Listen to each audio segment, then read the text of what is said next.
following program was provided by an independent producer solely responsible for its content. The opinions expressed do not necessarily represent the views of this station, its staff, board of directors, or underwriters.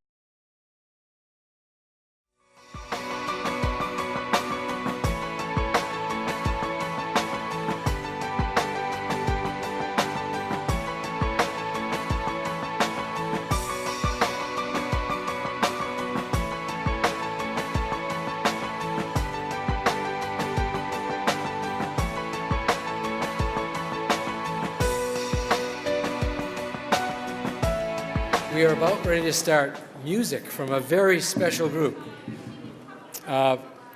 Fred and Leslie, also known as Tattoo, also known as folk soul music, but their real band name is Granny D's Personal Marching Band. And they accompanied Granny D everywhere. So take it away. Howdy, everybody. We're a folk soul duo. And I would like to commend the Walkers, take this opportunity.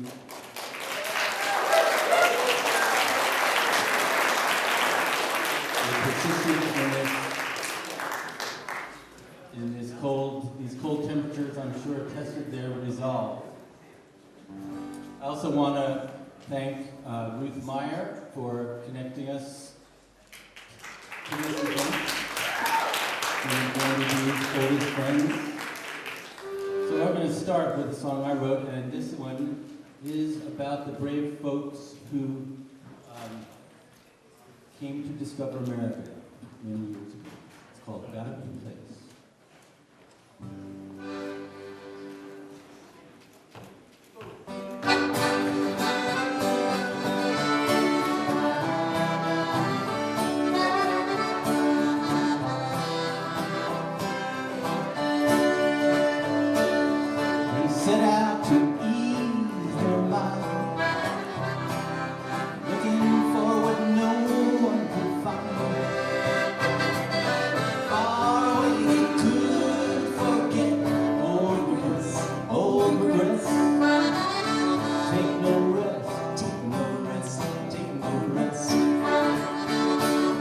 Song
they sing is going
If you look at your yellow song sheets, you'll see a song that I wrote for Granny D the week that she died.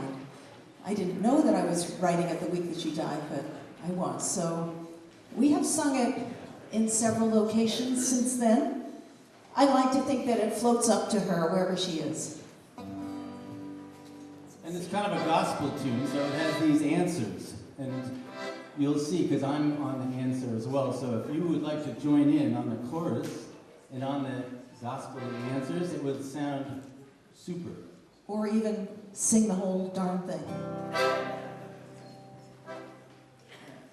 It starts out with slow walking. So don't worry about this part. And then it gets kind of cheerful walking.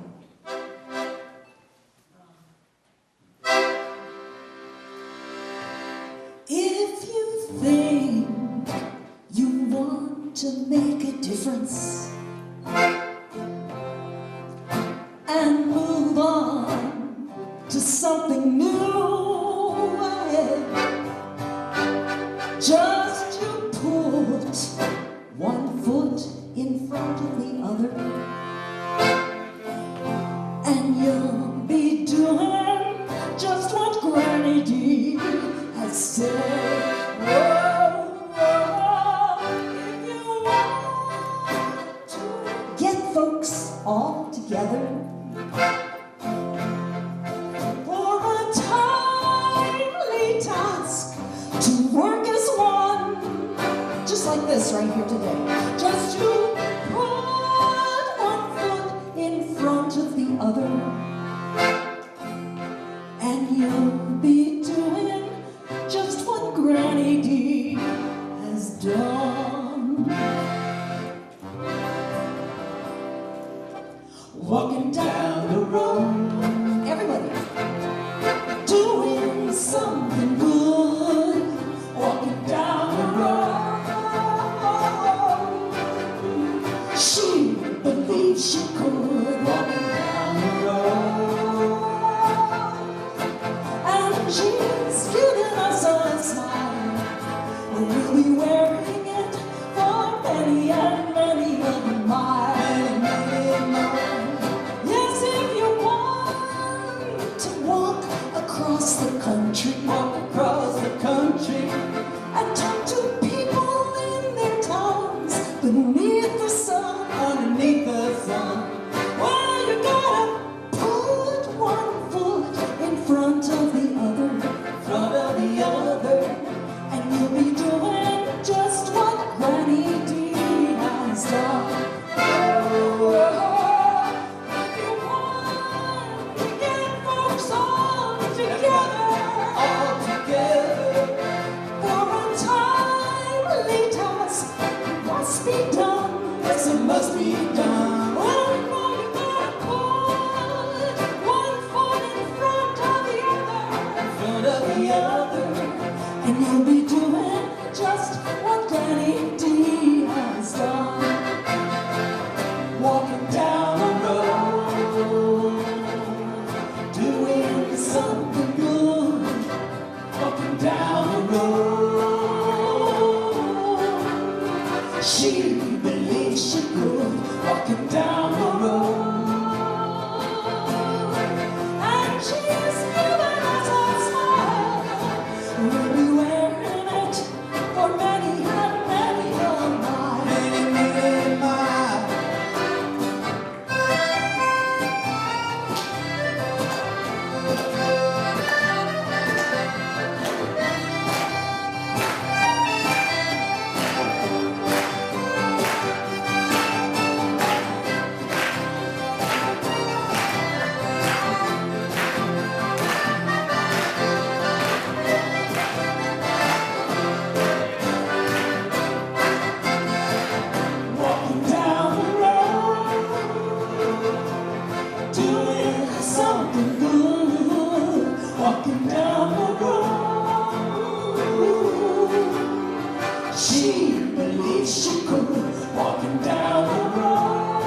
We're going to play a couple songs that we played walking on the road with Granny D. These are some of the best parade tunes, and I'm sure they'll be familiar to you. And you're welcome to sing on these as well.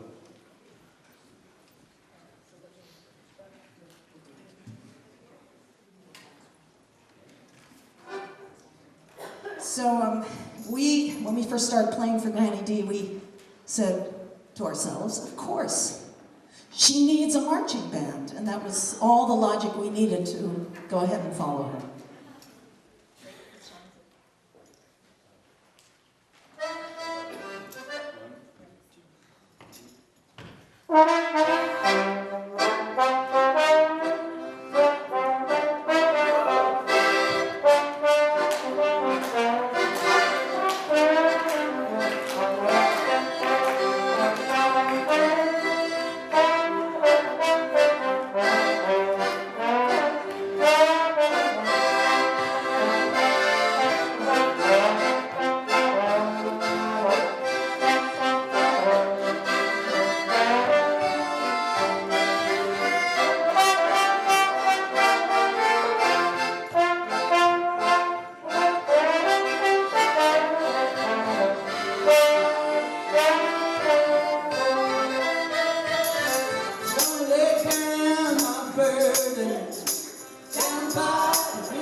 you're still too late. Sing it all.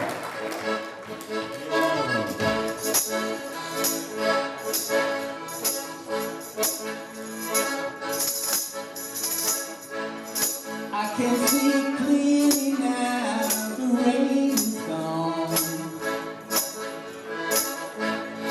I can see all obstacles in my way. Gone are the dark clouds that had me blind. It's gonna be bright, bright, bright, sunshine day. It's gonna be a bright, bright, sunshine day. I think I can make it now, the pain is gone. All of the bad feelings have disappeared. Here is that rainbow I've been praying for. It's gonna be a bright, bright, bright, sunshine day. Gonna be a bright, bright, bright, sunshine day. Look all around, nothing but blue sky. Look straight ahead, nothing but blue sky.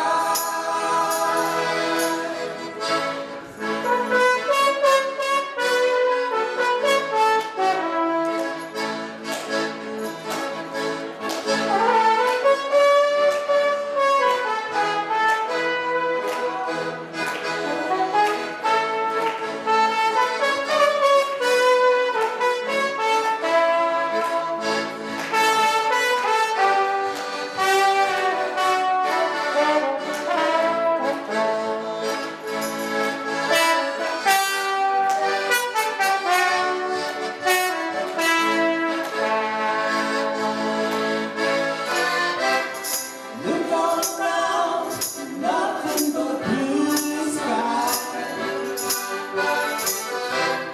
Look straight ahead, nothing but blue sky. I can see clearly now, the rain is gone. I can see all obstacles in my way. Gone are the dark clouds that had me blind. It's gonna be a bright, bright, bright, sunshine day. Yes, it's gonna be a bright, bright, bright, sunshine day. Yes, it's gonna be a bright, bright, bright, sunshine day. It's gonna be bright, bright, bright, sunshine day.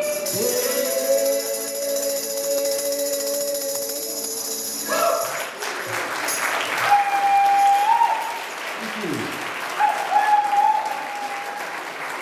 So those are a couple of the tunes we paraded around the state with. And then there is, of course, is this one, which we made up on the spur of the moment on the very first parade that we joined her on, which was 4th of July parade in Amherst, New Hampshire. Yes, And and we thought, well, what are we going to play? So we came up with these words, and they have been immortalized. They are on your piece of paper, and we hope you'll join in with us.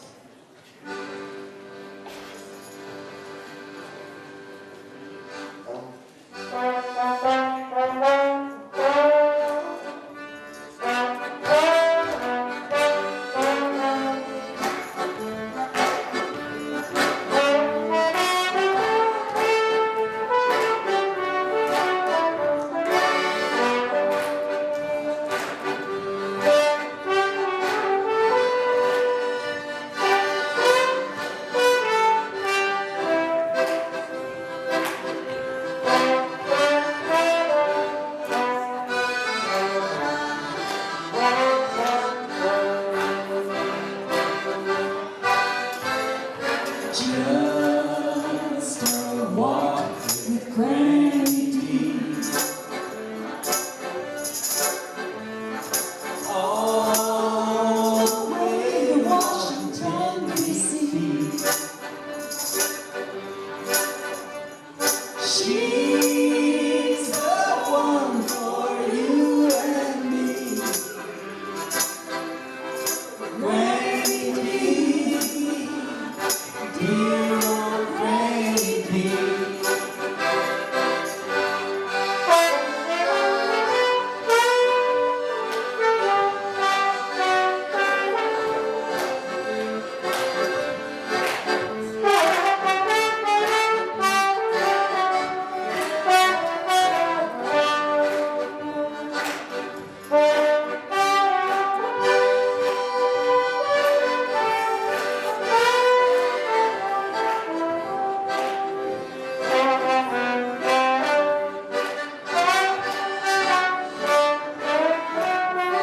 Let's hear everybody. Just a walk with Granny D. All the way to Washington, D.C. She's the one for you and me. Granny D, dear old Granny D.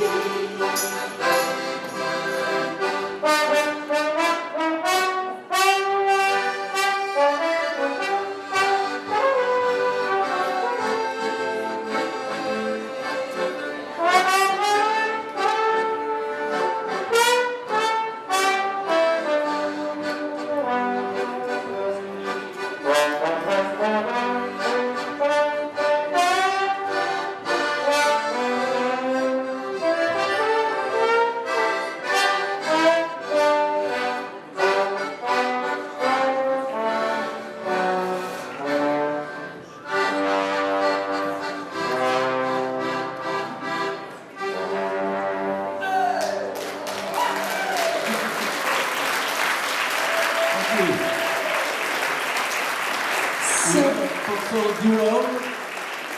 And if everyone is interested, the Granny D song is on our folk soul CD up here, which we do have available for today's low price, special low price. So we want to demonstrate a tune where, actually, when we first started marching with Granny D, we'd be playing and we found that we were lagging behind her. Yes, she was hard to keep She up. was hard. So our next tune, we're gonna march down and out and show you about how fast she was going.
welcome you all to this, our annual Granny D birthday celebration.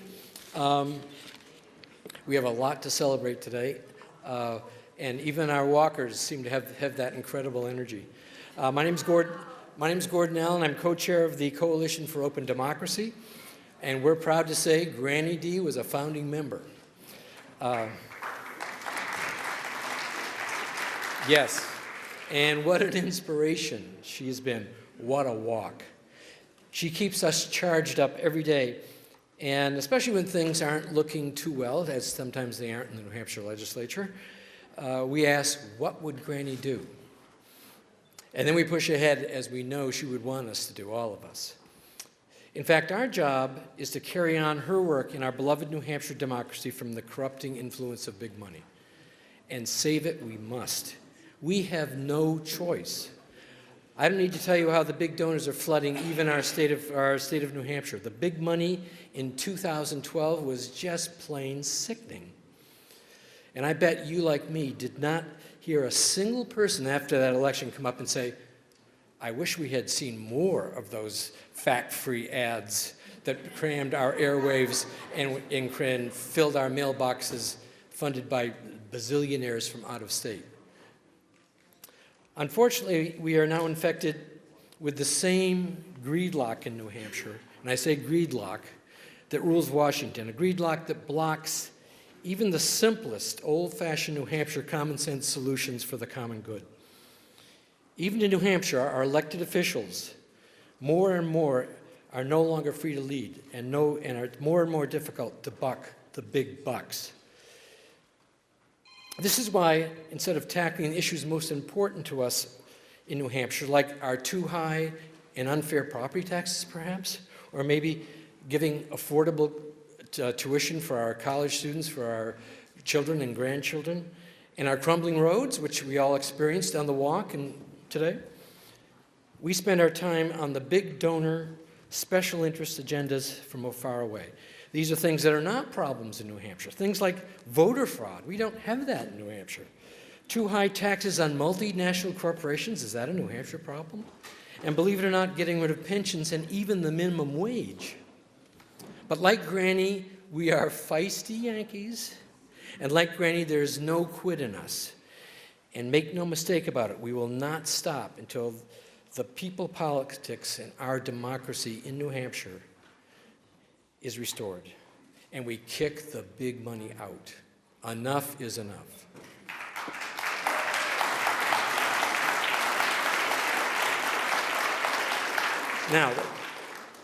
Now for our incredible speakers. We are truly blessed to have them here with us today. They have come from all over, as well as from New Hampshire, to celebrate Granny D's birthday with us. And ladies and gentlemen, isn't it just amazing how Granny D, speaking truth to power and the power of one for the common good, continues to inspire us and continues to power us? It's amazing. I have a job today that's pleasurable and one of the easy ones that I wish I had more of these. All I have to do is stand up in front of you and introduce inspiring people who need no introduction. Therefore, unlike I have been accused of being somewhat verbose in the past, I'm going to be a man of sparing words today. And I mean no disrespect to all our great speakers by not giving you chapter and verse for all they've accomplished. To start us off in bringing us a proclamation from Governor Maggie Hassan is a true leader. She speaks truth to power. She's very feisty, here she comes, in a Granny D tradition. You should have seen her on the Senate floor. It was a pleasure, standing up and defending Medicaid expansion against the big money script right out of Washington. Please welcome the Honorable Senator from Nashua, Peggy Gilmore.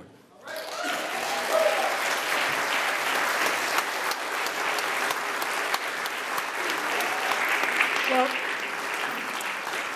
thank you, Gordon, and thank you, everybody that turned out today in this cold. Particularly thank you to the walkers.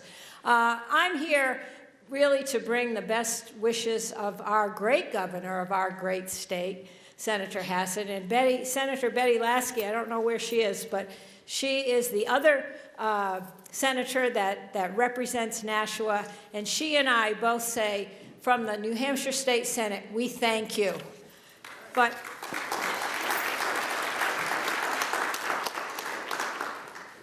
I'm here to read this proclamation. The state of New Hampshire, by Her Excellency Margaret Wood Hassan, Governor.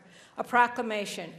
Doris Granny D. Haddock Day, today, January 24, 2014.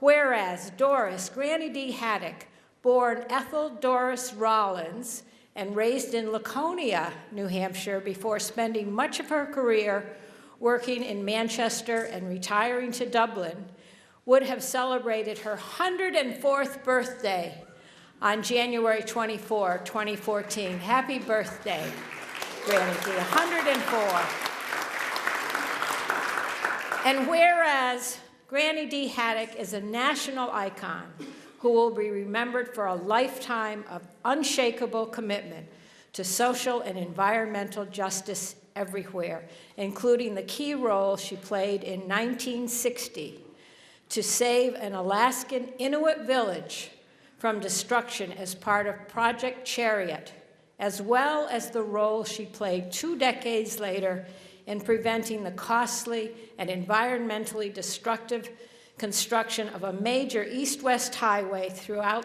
the southern part of New Hampshire. And whereas Granny D. Haddock captured international attention with her 3,200-mile walk at the age of 90 across America for campaign finance reform, her 23,000 miles of travel to register disenfranchised voters, her run for the United States Senate at the age of 94, and the exemplary nonpartisan leadership she provided for legislation to enable all qualified citizens to hold elected office. Whereas Granny D. entered her 2nd century with zeal, completing another book, writing speeches, and planning ways to earn seed money to begin citizen-funded elections in her beloved New Hampshire, and whereas she is considered by many a national treasure who still inspires today's citizens to take up her nonpartisan causes and express them through their own creative talents, and whereas Granny D. Haddock and the legacy she left continues to awaken more individuals everywhere to be unafraid of using their own power to one and benefit the common good, and thus assure that democracy will always remain a government of, by, and for the people, that the entire world can yet become a better place for all.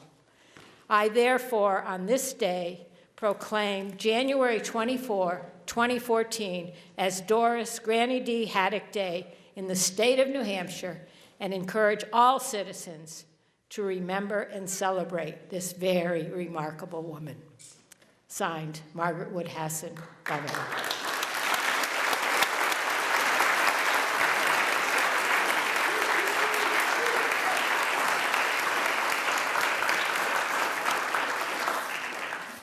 Thank you. And actually, very briefly, if I could ask Rodney O'Brien and Ken Goebel from the Keene State College, who are in charge of the, here you are. Where did Peggy go? Oh, she went. Well, it's right here. I'm sorry. I will present you with the wrong proclamation. Okay. Peggy will give you the proclamation for the archive. Here she comes. Thank you.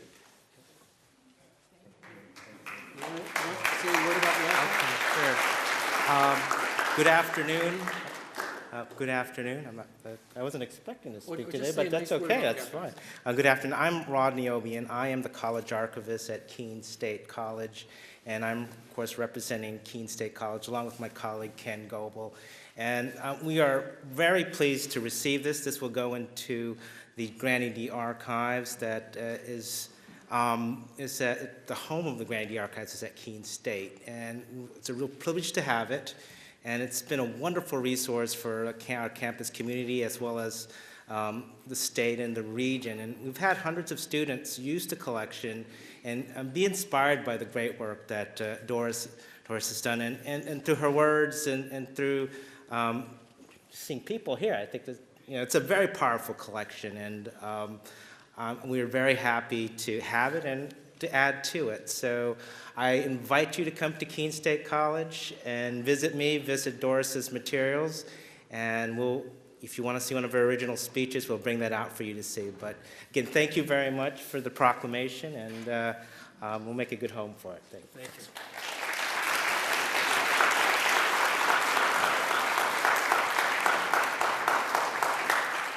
Next, it's my great pleasure to introduce to you John Rao. John is from New Hampshire and is a New Hampshire icon in his own right. He is a national leader for voluntary public funding of federal elections and founded the Americans for Campaign Reform to make this happen. He has had the courage to take his message and speak truth to power in the Granny D tradition in the very halls of Congress, where money politic reigns supreme. Please join me in welcoming John. Let's hear it. Thank you, Gordon.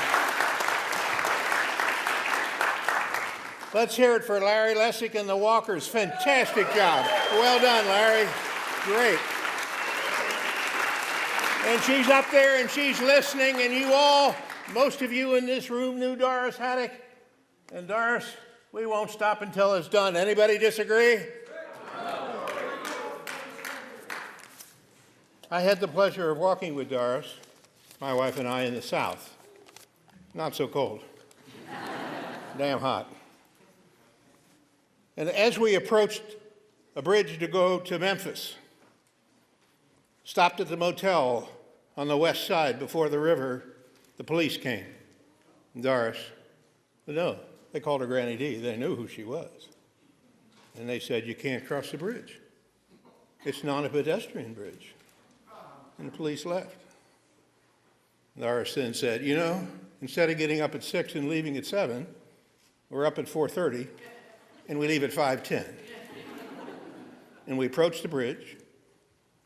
Halfway up, top of the span, there were the police.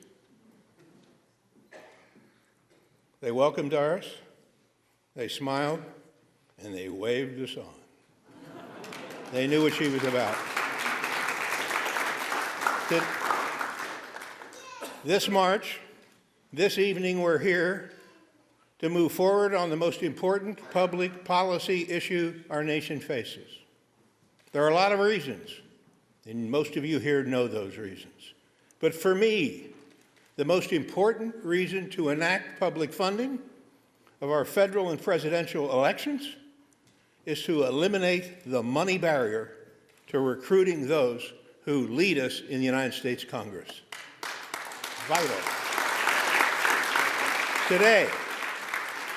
Today, if you don't have the money, you don't have the contacts to raise the money, you don't have a famous name, the probability is you will not be asked to run, and you yourself will realize you shouldn't run for the United States Congress. And look what kind of Congress we're getting. With voluntary public funding of elections, ladies and gentlemen, we can recruit the best across this nation. Community after community can search for those leaders that can lead this country well. And ultimately, we will turn this Congress around. It's a must. Let's pause for a moment. Let's not do it. Let's go home. Visualize for a moment America if we do, if we stop. I suggest that this great nation, over time, will not remain a great nation. Ladies and gentlemen, we must succeed, and together we will succeed. Thank you very much.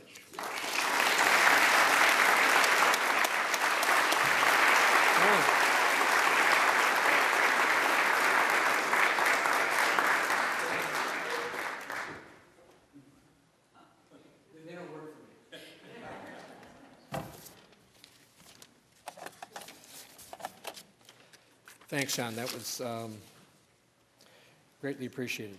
Now, next, I'd like to bring up my co-chair from the Coalition for Open Democracy, Regina Bringoff, and another member of the Coalition for Open Democracy, Representative Bob Perry, who will add 2 more items to our archives, one from Executive Councilor Pignatelli and from Representative Carol Shea Porter. Why don't you come up too, Bob?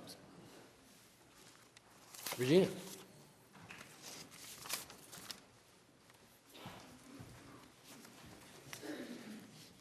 This is a short letter from Deborah B. Pignatelli, Executive Councilor, District 5. Debbie Pignatelli has been a stalwart supporter of our cause, and of course, we invited her to attend this event. Good afternoon, everyone. I am sorry I cannot be with you to help celebrate what would have been Granny D's 104th birthday, exclamation point, and the completion of the 185-mile walk through New Hampshire. I am spending time away with my family, but can assure you I am with you in spirit. I always enjoy a good party. Many of you know this, and the cause is certainly one I am behind. To all of Granny D's friends and supporters, and that's everyone, right? May I say how much I have admired Granny D and all of her good work, especially late in the game. She was relentless as a champion for good, clean government and campaign finance reform. To Larry Lessig, I am a big admirer of yours and think your work is sorely needed in our country. Carry on. Most sincerely, Deborah Pignatelli.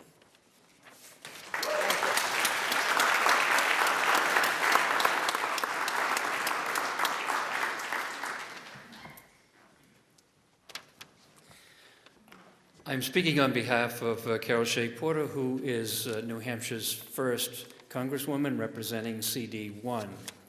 She was not able to be here today, so I will read this on her behalf. Thank you to all of the amazing people who walked part or all of the way through New Hampshire to call attention to the need for campaign finance reform. I enjoyed walking with you for a little while yesterday. I believe that too much campaign money from too many unknown sources is polluting our democracy. That is why I have never accepted corporate PAC or DC lobbyist money. I have co-sponsored a number of bills to clean up campaign money, but Congress has not acted on them. We desperately need campaign finance reform, and I add my voice to all of those who are calling for it. Please keep up the fight until the American people win and their voices are heard in the halls of Congress, not drowned out by those who have more money and more lobbyists. Granny D never gave up, nor should we. A change is coming, and we are going to bring it. Best wishes. Carol Shea Porter.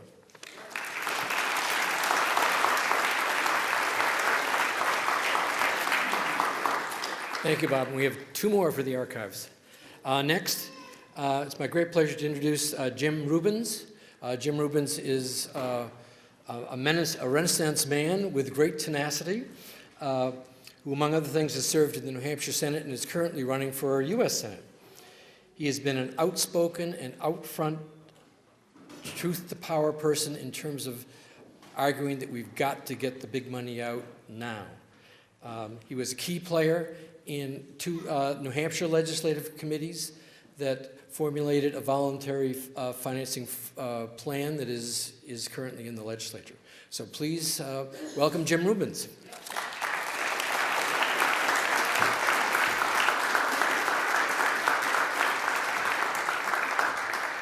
Thank you. Oh, I'm supposed to stand. No, you're just supposed to say. So this is the largest gathering I've seen during my years since 1996 of working on this issue of people looking for a solution, political reform. I think a couple of people in the room have confirmed that. So we're pretty well in agreement here, both parties. I'm a Republican. A lot of people here are Democrats, that we've got a dysfunctional government. and it's frustrating the heck out of Americans. The frustration level has reached record levels if you look at the polls. We've got, the Pentagon has got 234 golf courses. We can't seem to get rid of that. The pharmaceutical industry, on which the federal government spends $80 billion a year. Congress forbids the federal government from negotiating for the cost of pharmaceuticals so we can have lower drug prices for folks. Congress will not allow that to happen. I think we know why. There is about $230 million spent lobbying by that industry in 2012. Over 1,200 lobbyists infesting the halls of Congress. That explains why. We've got $100 trillion of debt and unfunded promises that Congress has known about for 30 years. Can't do anything about it. We've got too big to fail banks, bigger than ever, post the biggest crisis since the Great Depression. And we know why. We know the federal government has been captured and controlled by special interests who control the sources of the big money that causes these strange effects. It suppresses candidates, as John Rao mentioned. It suppresses the kind of candidates we can hear from. It suppresses ideas. It suppresses debate that are solutions to many of these problems. And we can do a couple of things about this. One way is we can shift Congress so that they spend 100% of their time raising money from special interests. Maybe that'll fix the problem. We've been heading in that direction for the last 20 or 30 years. That hasn't worked out very well. The other way is to have political reform. And one keystone of the kind of political reform we need to restore government controlled by the people, of, by, and for the people, is public funding of elections. And there's a few ideas floating around now. And as many people have asked during this march, we should ask everyone running for office, every federal office, what do they plan to do about the problem? And what do they think about some of the ideas to have a publicly funded election system?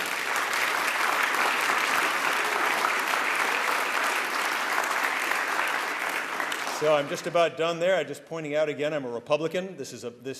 We want to make this a bipartisan issue. As John Rao mentioned, this is an issue that is a foundation stone to fixing our country's long-term problems. We may not be able to fix our country's problems without getting this piece in place. Both parties should be working really, really hard on this, and I appreciate very much you folks' time and effort on this. Thank you very much.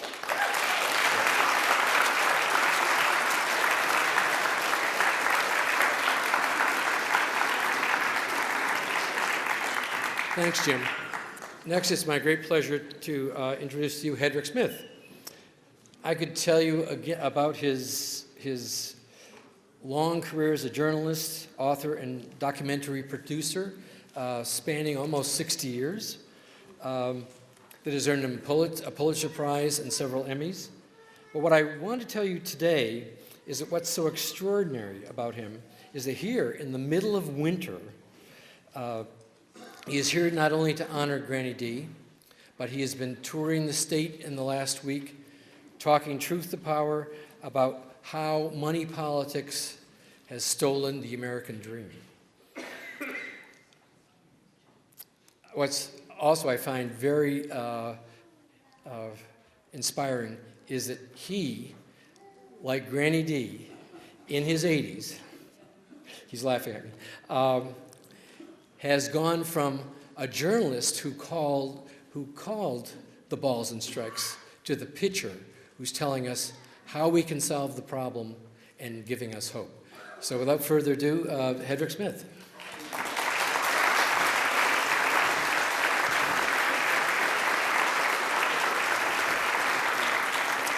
Thank you, Gordy, and thank you, everyone. I want to join John Rao and the others. I just want to take my hats off to Larry Lessig and the marchers for putting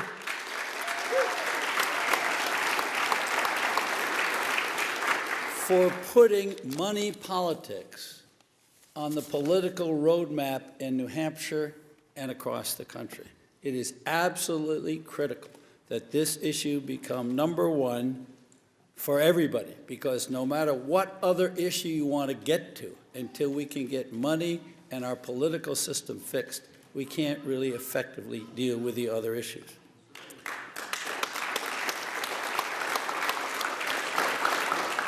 Now, you all know Granny D a lot better than I do, but I can tell you as a journalist, You got to love somebody who does the quotes that Granny D did. I got shared some of these quotes. Anybody who can say something as delicious as this, you have to just love. The big money lobbyists put money out in the troughs each morning on K Street, and a great oinking starts up near the Capitol. Soon congressmen are all nudging each other at the troughs. It's enough to make you a vegetarian. Right? You just gotta love that, right? You gotta love that. And I gotta tell you, I just met Larry this morning personally, but I've seen his videos and I've heard what he has to say, and he's like Granny D. He's talking the truth, he's organizing, he's moving people, he's bringing the nation to focus on this agenda, and I take my hat off to you, sir.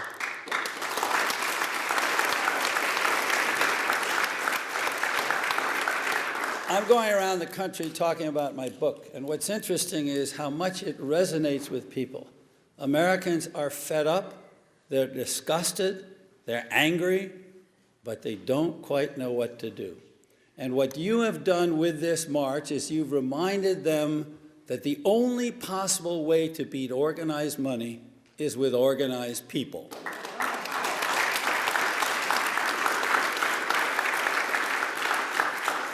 Now, the slogan here is the system is corrupted, right? No question the system's corrupted. But listen to the testimonials. We know it at the grassroots. We know it in the media. And the politicians themselves know it. John Kerry warned of corruption not of individuals, but of the whole system. Listen to what John Kerry said. And we're talking about a former presidential nominee of the Democratic Party. I mean, not the corruption of individuals, but a corruption of a system itself, the alliance of money and the interests that it represents. Its power is steadily silencing the voice of the vast majority of Americans. The insidious intention of that money is to set the agenda, change the agenda, block the agenda, define the agenda in Washington. John Kerry. John McCain, nominee of the other party, the Republican Party, put it far more simply and directly for damning the two major parties, in his word, for selling the country to the highest bidder. Now, in my opinion, the roots of this problem lie in the gross inequalities of income in America. They lie in the stagnation of the middle class and the rise of an extraordinarily wealthy upper 1%. The slogan 99% and 1% was put in the political lexicon in America by Occupy Wall Street. A lot of people wanted to see them achieve more, but if they achieved nothing else, they got that idea implanted, so none of us have to think about what it means, the 99% and the 1%.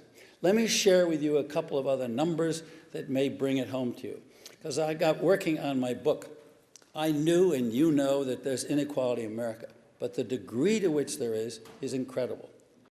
And it wasn't always that way. And by the way, our politics hasn't always been this way. And that's important, because if it wasn't all this way, somebody changed it, and we can change it back. If you go back to the period coming from World War II, the American middle class shared in the growing strength and economic prosperity and increasing efficiency of the American economy. If you take that long period of 30 years, the productivity of the American workforce rose 97%. And the median household income, the income of the average people, what you might call the beltline of the country, rose 95%. So almost dollar for dollar, the growth and the efficiency and the profits of the American economy got shared with people at average levels. And I could tell you lots more. But what is striking is that if you take the last 30 years, the productivity of the American workforce rose 80%, and the median household income rose 10%. And the main reason it rose 10% is that more women worked more hours for better pay. And if you take the average male worker in 2011, adjusted for inflation, the Census Bureau told us last year, his pay and benefits were exactly the same as in 1978. And if you take the Standard & Poor's CEO, his pay rose 300%, and at the top 1%, it went up, I have different estimates, 400 to 600%. An enormous chasm has opened up. In the last 35 years, from 1978-79 to now, 84% of the entire nation's growth in income went to the top 1%. Let me try that on you again.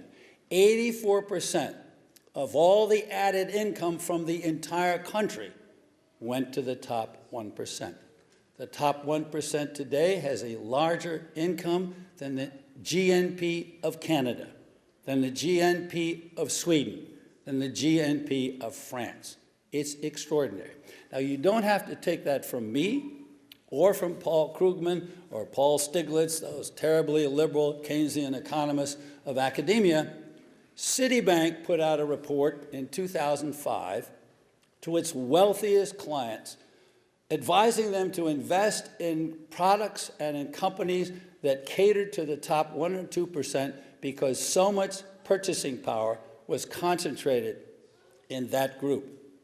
And Citibank went on to say that the world has not seen such high inequality of income in a major economic power since 16th century Spain. That's 500 years. Now, how does that relate to what we're talking about today? That money is spilling right out of the top 1% into our campaigns and buying our campaigns. People think in America, average people in America, think government doesn't work. Think again. Government actually does work. It works for the people who pay it to work for them. We're talking about the 1%. So keep your eye on that ball. Keep your eye on those policies. If you look at the last 30 years, the income tax rate has gone down from 92% under Eisenhower to 77% under Kennedy to 35% under Reagan, bouncing around 35 to 39% now. So those tax rates have come down, while the payroll tax that everybody has to pay, average workers have to pay, has doubled from 3.5% to 7.65%. If you look at who got bailed out, the banks got bailed out, but the banks didn't bail out the homeowners, and Washington didn't insist on it. So the argument about money politics isn't just about how the political system operates. It's about how the government interacts with the economic system. It matters greatly to the middle of America, to the political middle and to the economic middle. It's absolutely central. And it is staggering what it is doing to us, and I'm interested that people in both parties are talking about this. And I find this all over the country, and independents as well. What it's doing, money in politics, and I call it, by the way, I think there are two forces at work. And what you have been demonstrating for the last 11 or 12 days is people power. There's money politics. I don't say money in politics. It is one word, money politics. It is one concept. There's people power and there's money politics. And what you're doing now is interposing people power again against money politics.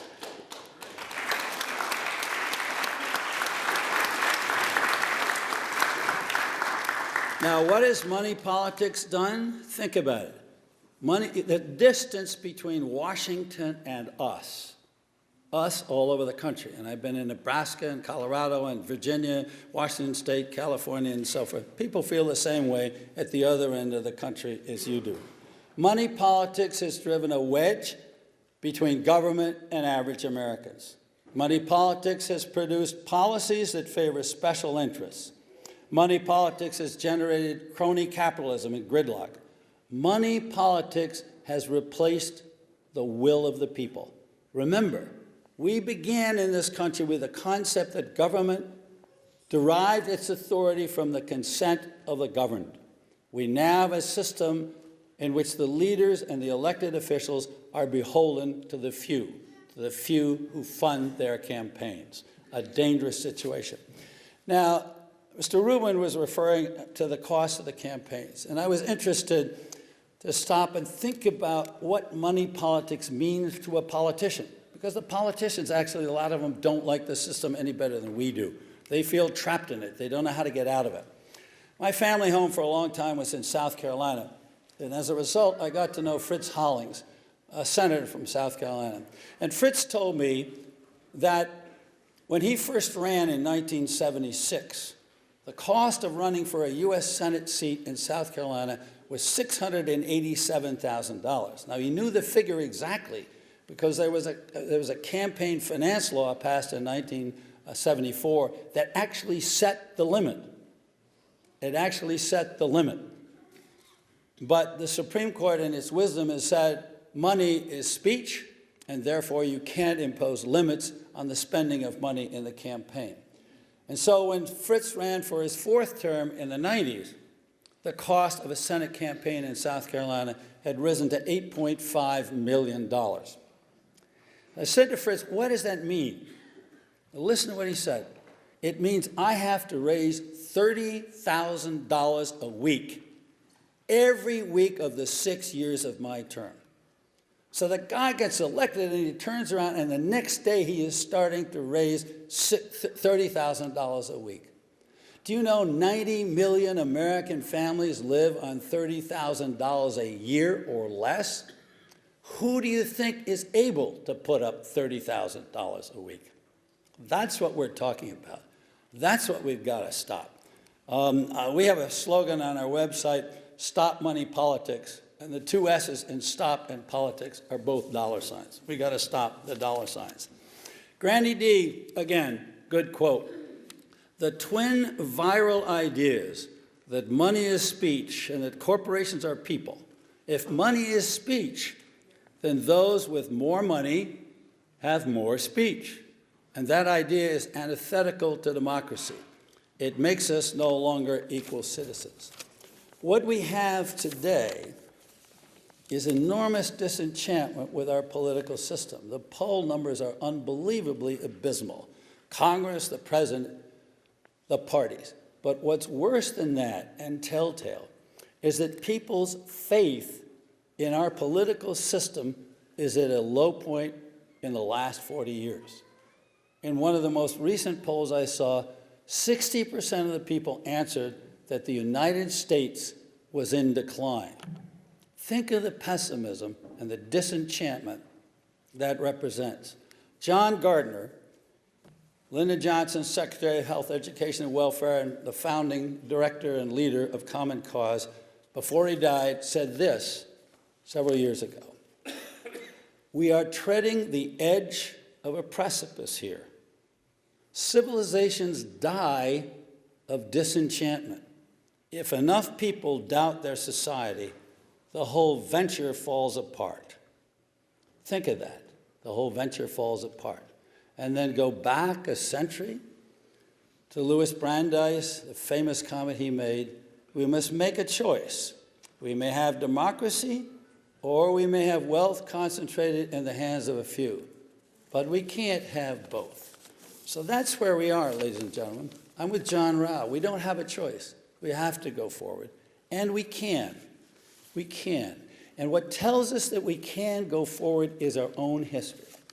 I began my reporting career for United Press and for the New York Times in the South.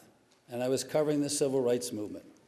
And if you think the odds seem long today, think how you felt if you grew up in the Black Belt of Alabama, where if you looked cross-eyed, the sheriff would throw you in the jail.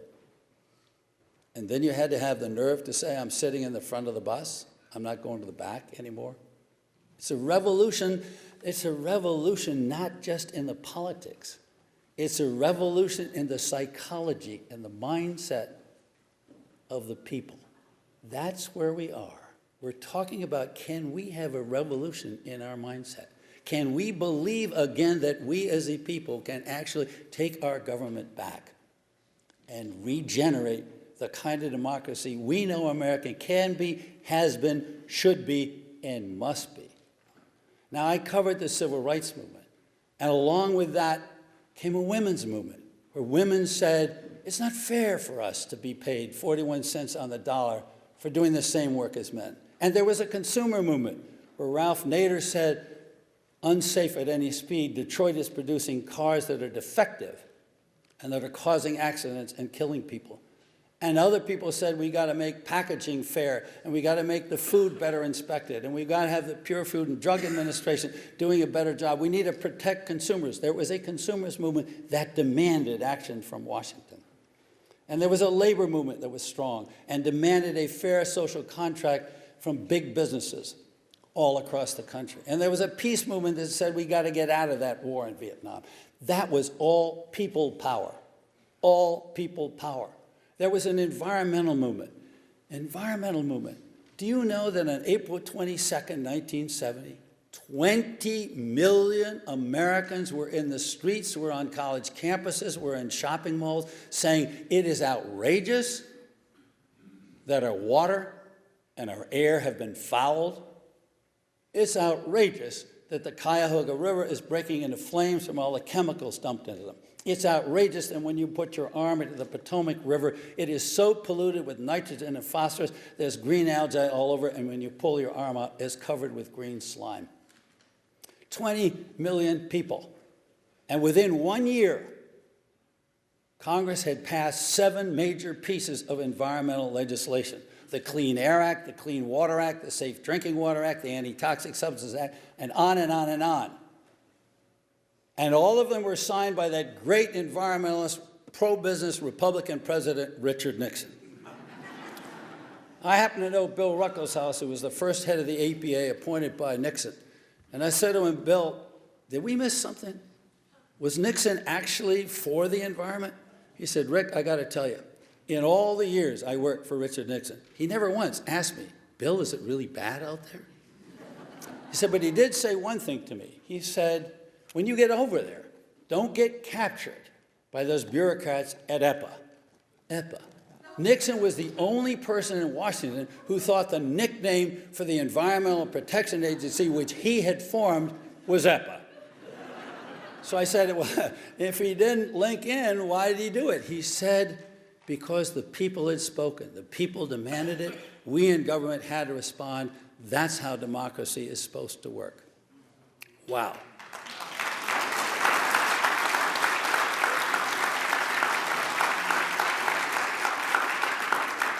So here we are. Here we are with a different set of problems.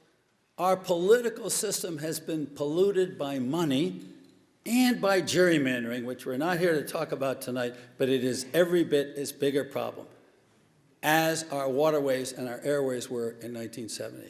We need to have 20 million people out on the streets in America, demonstrating, talking, demanding change. And this is the start of this march from the north down from Dixon Notch down to here. Let me share one last thought with you before I finish from Martin Luther King. We all remember Martin Luther King delivering that magnificent speech of his in the shadow of the Lincoln Memorial. I have a dream. I have a dream that one day America will live up to its promises. I have a dream that one day my little girls will be judged by their character and not by the color of their skin. What magnificent words. I was there. It was one of the most stirring days I've ever witnessed in my life.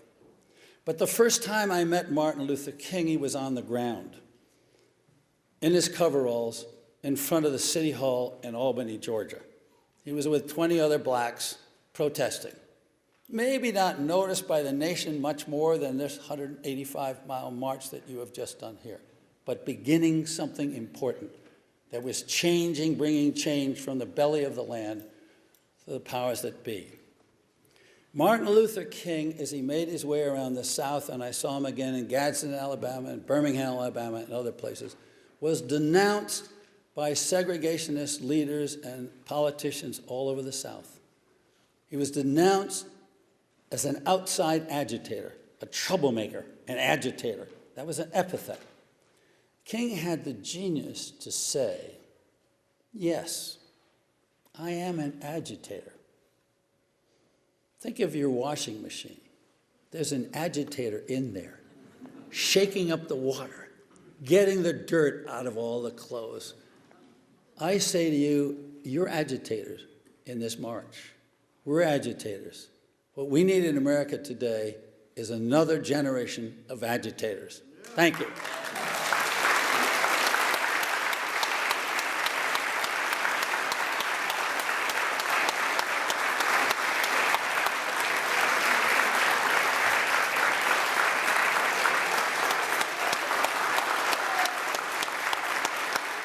Thank you. And now the best for last. And someone who really doesn't need an introduction. And I'm not going to go on in terms of the tremendous accomplishments of Professor Larry Lessig from Harvard. I just want to say two things. The first is, aren't we blessed in New Hampshire that he's made this our second home and has started the New Hampshire Rebellion?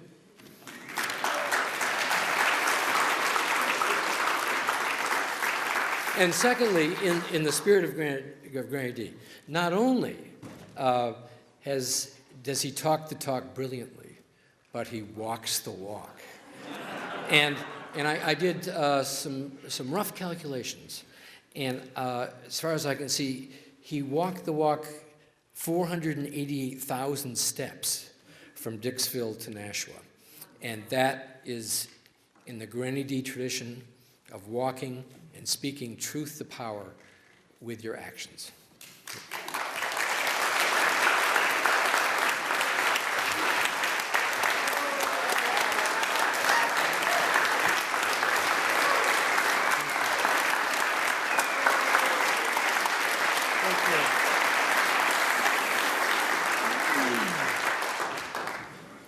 Thank you, Gordy.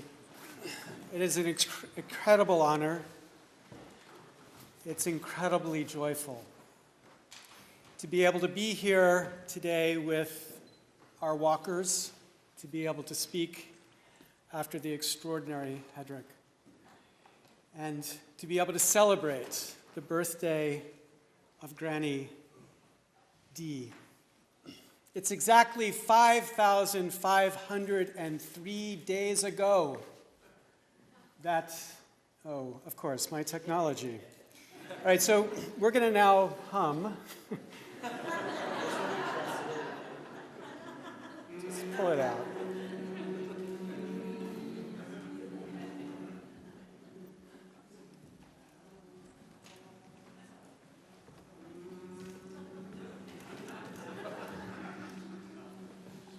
And while the technology is being fixed, I just wanted to thank so much the folks here at the church for opening it up to us, and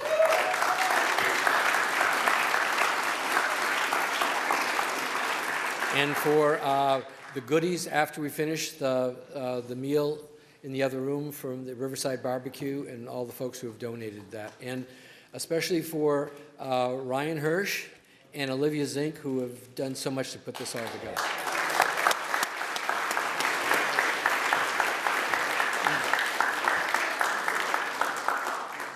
That was really well done. Thank you. All right, but you already know the beginning line, so I have to say it again, but please pretend you hadn't heard it before. So here it goes. 5,503 days ago, a woman started a walk. She started in Los Angeles, and 13 months, 3,200 miles later, she arrived in Washington, D.C. That was Doris Haddock, Granny D. And on her chest as she walked was a sign for campaign finance reform. Now, 2 years later, with the help of these men, and for the younger people here, it might be a little bit confusing because on one side you see a right-wing Republican, and on the other side you see a progressive, a left-wing Democrat, and it's weird to imagine these two people hanging out together and working together, but it was actually the case that at one point in American history, people from different sides of the political aisle could work together. And these two men did. John McCain and Senator Russ Feingold worked together after being spurred by people like Granny D to get us campaign finance reform. We got it. Campaign finance reform in the form of the Bipartisan Campaign Reform Act of 2002. An extraordinary accomplishment. And after we got it, the reformers were ecstatic. The problem they thought had been solved, and a movement sparked into life by an old woman's walk went home. But the lawyers didn't go home.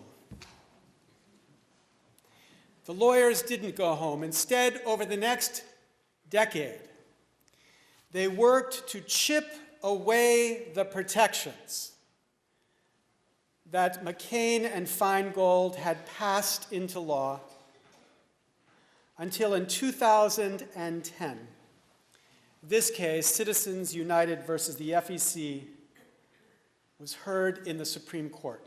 And on January 21st, 2010, a year and a day after this man was sworn into office, the Supreme Court declared that the Constitution guarantees unions and corporations the right to spend as much money as they want promoting or opposing any political candidate. That was Citizens United's holding.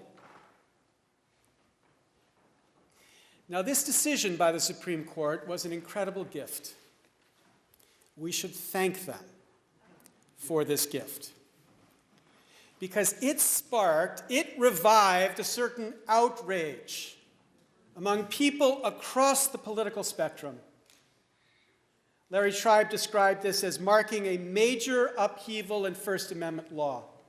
Jonathan Alter said it's the most serious threat to American democracy in a generation. It so peeved the president that he called out the Supreme Court. With all due deference to separation of powers, last week the Supreme Court reversed a century of law that I believe will open the floodgates for special interests, including foreign corporations, to spend without limit in our elections. The world was angry, and it went far, sometimes too far.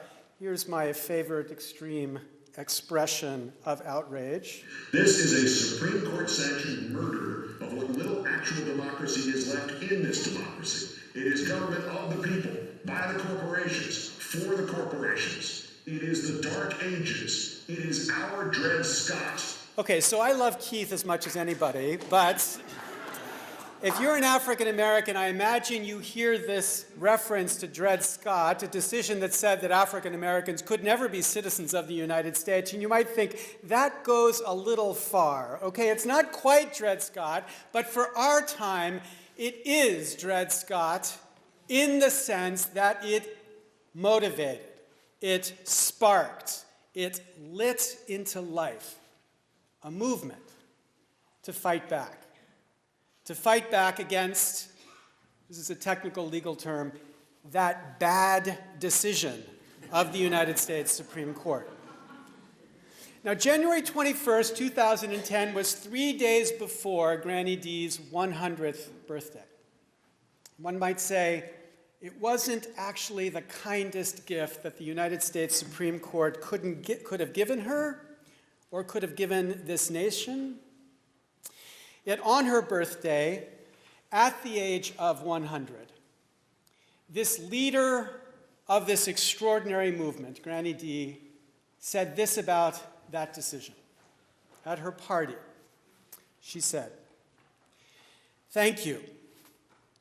That you would take time from your busy life to be here is a great gift to me, and I thank you for it.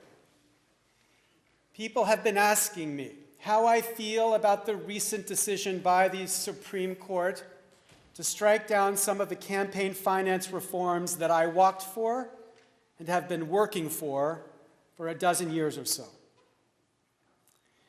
When I was a young woman," she said, "my husband and I were having dinner at the Dundee home of a friend, Max Foster, when a young couple rushed through the door breathless to say that they had accidentally burned down Max's guest cabin down by the river. Max stood up from his meal. He set his napkin down. He smiled at the young couple and he said, "Thank goodness. You have done me a great favor, and you don't even know it. We have been wanting to completely redo that old place, and now it will be a clean start. It will be better than ever the next time you come to stay." Granny D went on, "Well, I guess the Supreme Court has burned down our little house. But truth be told, it was a pretty drafty house anyway. We had not really solved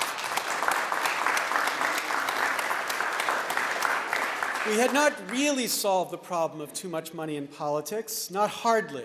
And now we have an opportunity to start clean and build a system of reforms that will really do the trick. I think one of the wings of our new house will be the public financing of election campaigns. I think another wing will be a dramatic expansion of our conflict of interest and bribery laws. I think all of us, left, right, and middle, will enjoy living there without the special interests stealing us blind anymore. And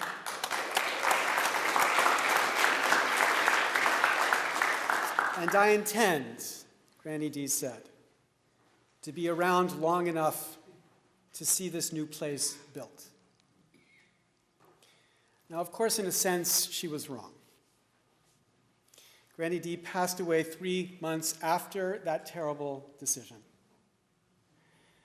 But in a much more important sense, over these past 2 weeks, I've come to see just how right Granny D was. How Granny D has come back to life. Now, 4 months ago, as I was driving to Concord and struggling to decide what exactly I would say to the Coalition for Open Democracy that had invited me to come speak, I recognized the most obvious point about the future of this movement, that the future would pass through here, New Hampshire. And I got off the road and got some coffee and rewrote my presentation to include this fundamental idea, what I called the New Hampshire Rebellion. And that's the original slide. It's the original slide from that presentation. You're getting it here. And of course, the New Hampshire Rebellion was inspired in part by Granny D, but it wasn't until I came back to New Hampshire exactly 3 months ago yesterday that I understood how it would be inspired by Granny D. At that time, at that talk in Manchester, describing what the New Hampshire Rebellion would be, I said to a completely startled room that I wanted to follow Granny D, that I wanted to walk across New Hampshire from top to bottom in January. And as I looked out at the audience, as they politely smiled back, there was a certain startled terror in the room. I remember Olivia reminding me that sometimes it gets down to minus 40 degrees in the White Mountains, but then at a certain moment, a man said, "You obviously know something about New Hampshire, because you could never do this walk in the summer with the black flies."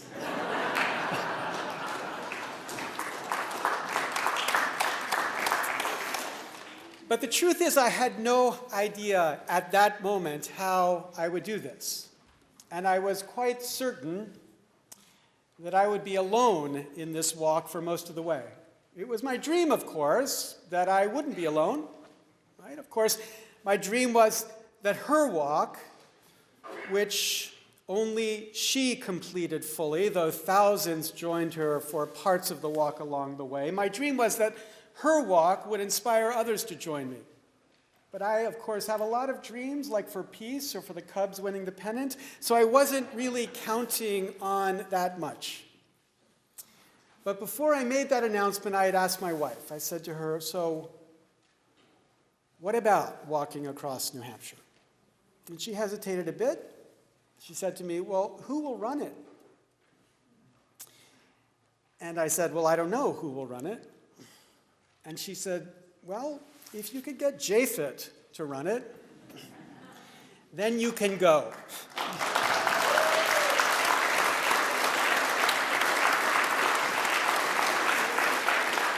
So Jeff and I conspired, and we called Japhet, and I asked Japhet whether he would run the walk. He knew me well enough not to say yes to me on the phone. He hung up, and he sent me a note 2 days later that says, okay, I'm on board. And the New Hampshire Rebellion's walk was set. But the question remained, on board of what? What was it we were going to do? An insane walk by an insane law professor eager for frostbite, or a walk by a community, by a team, keen to revive the movement that Granny D had started? So to answer that question, whether this would be one or two crazy souls, or a community and a team, we did the most obvious thing that anybody does in the 21st century.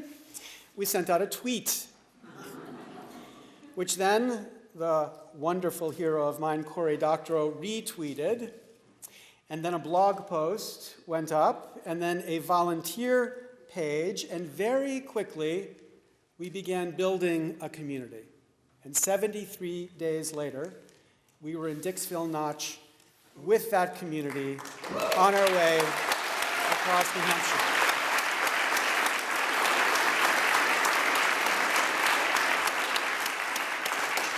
And you can see in this picture why my wife was so eager to have Japhet there, holding up Mary, I think, as she's slipping on this ice. Okay. So this was a walk, but notice the most important fact about this picture. This was not one person. There were 30 people who started that walk. And over the course of the 185 miles, there were 17 people who did the full walk, more than 150 people who participated at some point on this walk. There was on this walk an I.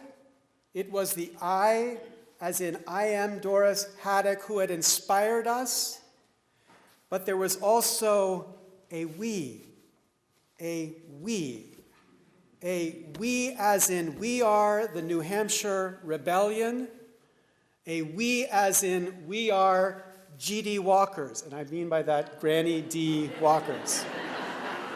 Granny D. Walkers. Now, as I walked across this incredibly beautiful state and thought about the idea of a Granny D. Walker, I recognized we should create a unit, a new unit of measurement. Let's call it a Granny D. And what is a Granny D? A Granny D is 3,200 miles. So one Granny D is 3,200 miles, and Granny D, she accomplished one Granny D, walking 3,200 miles. But when you look at what we did, you add up all the miles we walked 2 Granny Ds. We walked 6,581.2 miles. And we walked that as a team in 2 weeks in January. And that's just the first time we will walk those miles. In 2015, we want 20 Granny Ds. And in 2016, here in New Hampshire, we want 200 Granny Ds. And around the United States, in states across the United States, I want 2,016 Granny Ds.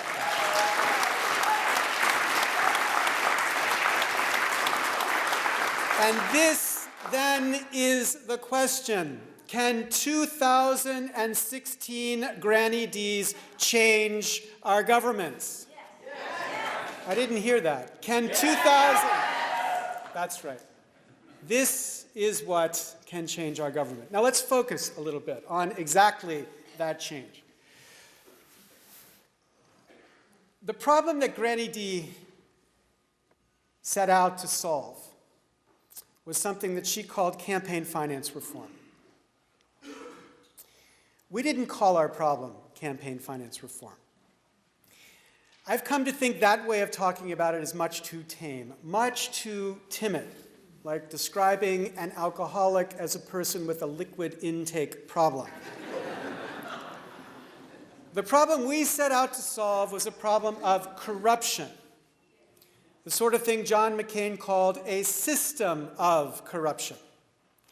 And by that, he didn't mean corruption in the sense of cash secreted in brown paper bags or the sort of corruption that Rob Blagojevich engaged in. Indeed, he explicitly called the participants in that corruption good people, good souls who had been corrupted by a system that corrupted everyone inside of Washington. And in the 15 years since, Granny D started her walk, and John McCain started his campaign in Bedford, focusing on that system of corruption. In the 15 years since, that corruption has only increased. And it's not just because that system has spun out of control to make it impossible for us to govern. It's not just because of that we need to fight that corruption. Not just because it has made it impossible to achieve the simplest of reforms, impossible to address the catastrophic problems that we as a nation have to face. But we must fight this corruption for an even more basic reason, a more fundamental reason of morality, a basic fundamental principle of our political system. We must fight this corruption because of what it does to the equality of citizens within our republic, what it does to the dignity of citizens within our republic. Because the reality of the system that we have allowed to evolve is that it denies to us, citizens, the equal dignity of citizens within a democracy. Now, the framers of our Constitution didn't give us what they called a democracy. They called it a republic. But by a republic, they meant a representative democracy. And by a representative democracy, they meant a government with a branch that would be, quote, dependent on the people alone. Alone. So this is their model of government, the people and the government. The people and the government in exclusive dependency. But here's the problem. Our government has allowed a different dependence to evolve, not just upon the people, but increasingly on the funders. This is a dependence too. A dependence on people who are not the people. And the reality is right now, members of Congress spend anywhere between 30 and 70% of their time raising money from those funders. And the thing we have to think about is, what does it do to them? What does it do to them as they spend their life dialing for dollars from these people they've never even met?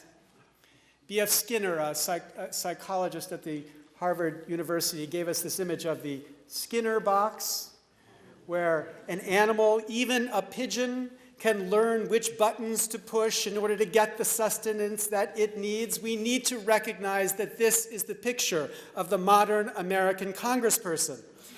As he learns which buttons he must push in order to get the sustenance he needs to get back to government or to get his party back into power. It is a dependence that is different and conflicting from a dependence on the people alone, so long as the funders are not the people. And in case anyone in this audience is confused, let me make this perfectly clear. The funders are not the people. The funders are not the people. The funders represent 0.05% of the people. The relevant funders of congressional campaigns are no more than 150,000 Americans. Turns out that's about the same number of people as named Lester, The internet told me that. I know it must be true. So 150,000 people are the funders, which led me in my TED Talk to call America Lesterland. That's where we live, the place where the Lesters, 150,000 are the relevant funders, the important funders of campaigns. Now, as they do this, hello, child, how are you? These are my children, well behaved as always.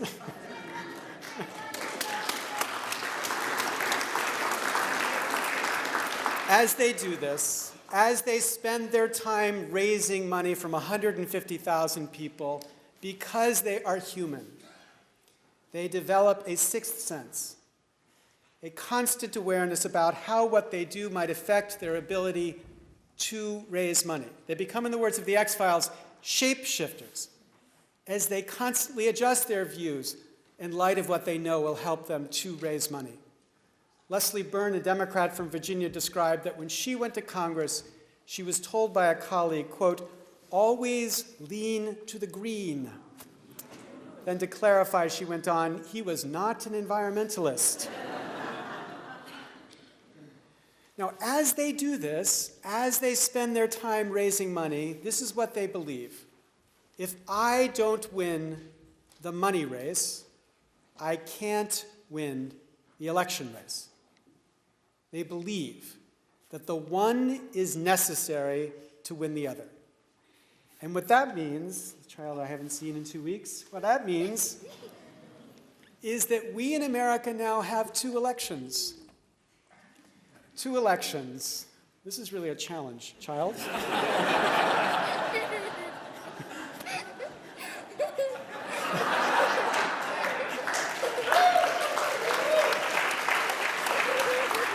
Okay, can you please take my children? Love you. You are my love, you know.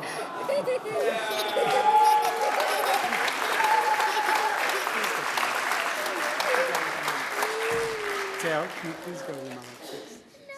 Yeah, come on, please. You sit there if you like. Okay.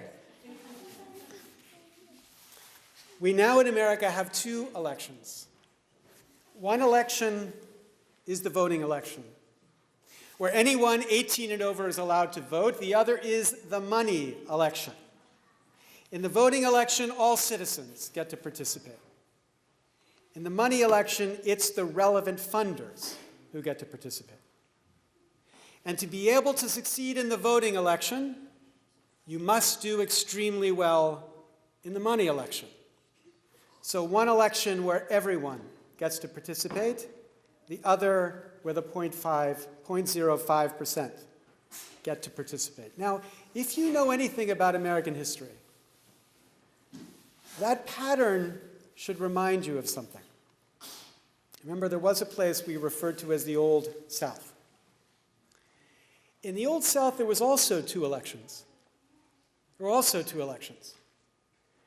There was a general election, and there was a white primary. And in the general election, all citizens got to vote. But in the white primary, only whites in the Democratic Party got to vote. And it took an extraordinary amount of time for the law to finally declare that the 15th Amendment's demand that race not be a restriction actually meant race should not be a restriction. It took 70 years before the law finally affirmed the right of African Americans to vote equally with whites. But that pattern should remind you. It should remind you of this. Because we have recreated the white primary. We've recreated the white primary in the money primary. But unlike in the South, where it was 88% who got to participate in the white primary, in our white primary, the green primary, it's 0.05% who get to participate. 0.05% who get to decide the conditions under which candidates have a chance to run in the general election. Now that is a betrayal. of the ideals of equal citizenship. It is a betrayal of what it means to be equal citizens, because we have allowed a system to develop which denies us the same role as everyone else in this democracy. Now, there is a fight. There is a fight to restore. It is as difficult, as Hedrick said, it is maybe more difficult. And we have a long way to go. But how will we get there? So on this walk, someone reminded me of the title to Nelson Mandela's autobiography, which he described as the long walk to freedom. The walk to freedom. It's that walk we must focus on. Because we need to remember how central the walk as a form of political protest has been across the history of our country and across the history of democracies around the world. Because in the dignity of walking, standing against the indignity of disenfranchisement and the indignity of inequality, we express the justice that we have been denied. Remember one more walker. This man, Lonnie Smith, Dr. Lonnie Smith. Dr. Lonnie Smith lived in Harris County, Texas during the time of the white primary. And every election, he would walk from his house the miles to the polling place. He would pay his poll tax, and he would say to the poll worker, "I would like my ballot." And the poll worker would say, "Dr. Smith, you know you have no right to vote." And he would turn around and peacefully walk home. And people would see him in his dignity, walking and paying his poll tax, and that act would remind them of the indignity of that society. And so, too, is it with us. In the act which she began, we continue. We continue in this to remind everyone, as they see us on the road, of the indignity of the inequality that we have allowed to develop in our society. And like the thousands across history who have walked to protest that indignity, we learn in this act about the bonds of community that walking creates. As we've walked, as the walkers in this room crossed the 185 miles, we built bonds between us. We became brothers and sisters. Some of us started that walk in memory of Granny D. Others of us started that walk in memory of my sweet friend, Aaron Swartz. But regardless, after the two Granny Ds, as we arrive here, we are now one. We are now one group, one community, one team, on the way to the freedom that our democracy has owed us for the last 30 years. Now, as I think back across these incredible 2 weeks, I can't begin to describe the feelings of respect and bond that I have found with these friends who have walked together with me. They taught me, they teach me, they teased me, they challenged me. On Wednesday, I had to get up at 4 in the morning to finish a presentation and then walk 17 miles and then race to a place to make the presentation. And I made the presentation, and afterwards I get off the stage and Bruce walks up to me and he says, "That was a double." I said, "What?" He said, yeah, you've been hitting a whole series of singles. That was a double." I thought, with friends like this. But we have built this community, this commitment together, and this is what they have shown. They have shown us something which was central to what Granny D taught. They have shown me most clearly the love that common action builds. The love that says, whatever the odds, we're there. We're standing with you. We're walking. The love that makes it possible for people to act against the impossible odds. The love which we all feel to Granny D, and now for each other, and for this cause. Because we can win this. We must win this, and we will win this cause.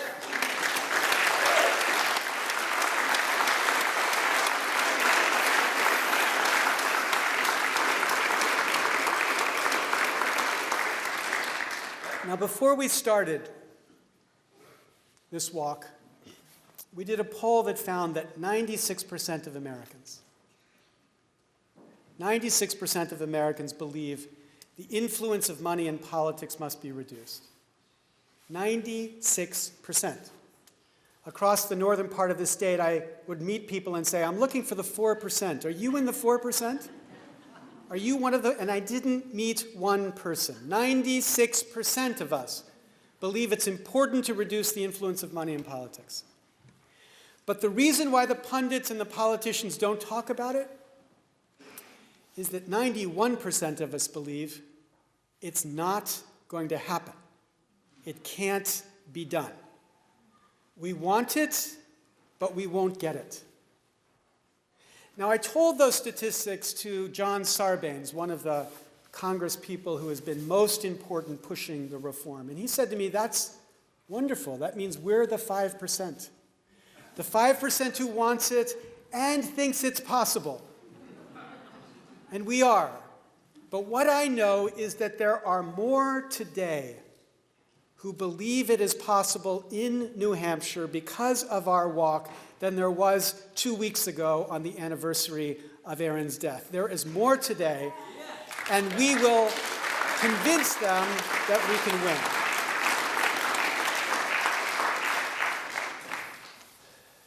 Now, as we've done this, as we've committed to this, as we've experienced this walk, as you've seen it, as many have followed it on the web, we've built not just a story, but we captured a song.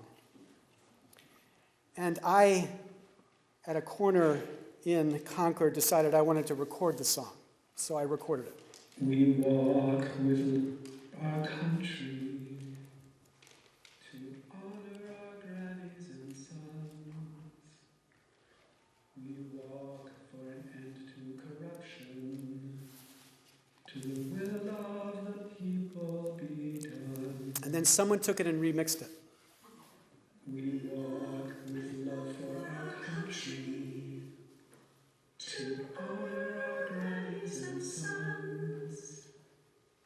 We walk for an end to corruption, to the will of the people be done.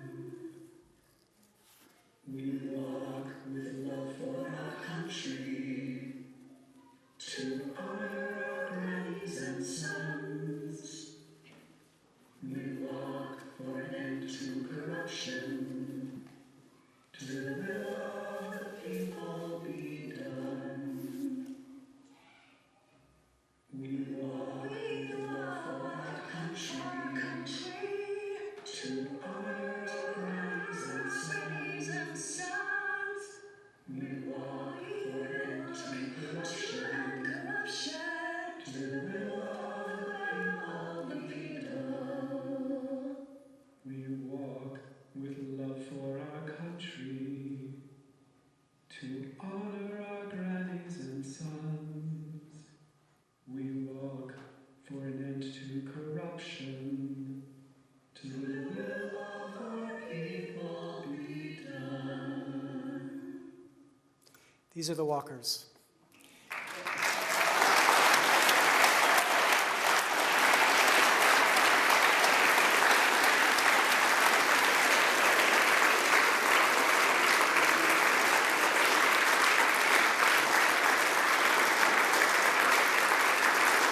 Thank you.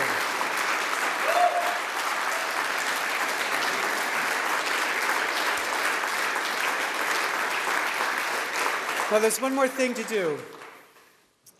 As you know, we're celebrating a birthday.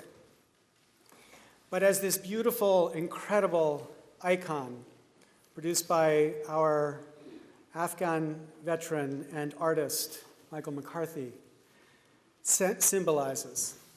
The theme of our walk was at least the first half of New Hampshire's motto, live free. The second half we're not into, so the first part, we want to live free. Now, at a moment like this, typically at a party celebrating a birthday, we sing to celebrate. But it turns out you can't sing happy birthday at an event like this without triggering the applications of copyright law. Copyright law says that happy birthday is not free. This is free because Michael has licensed it freely.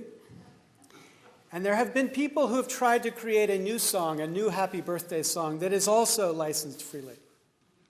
So I want to play it for you, and then I want you to sing it with me as we sing happy birthday in a new form to Granny D. So here's the new song. It's your birthday. Happy birthday. It's your birthday. Happy birthday. Dance. Dance. Dance.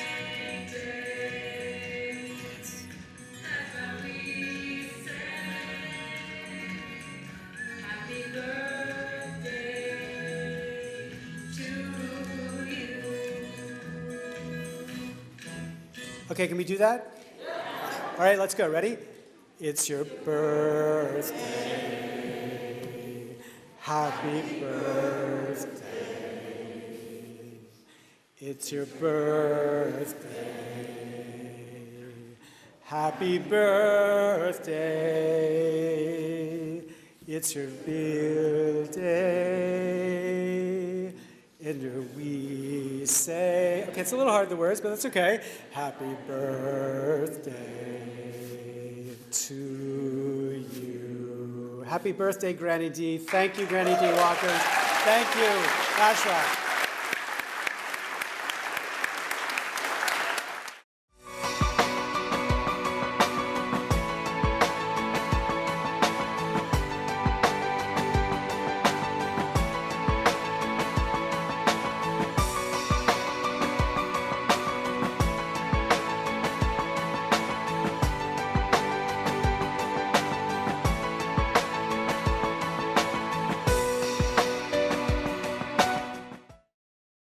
The preceding program was provided by an independent producer solely responsible for its content.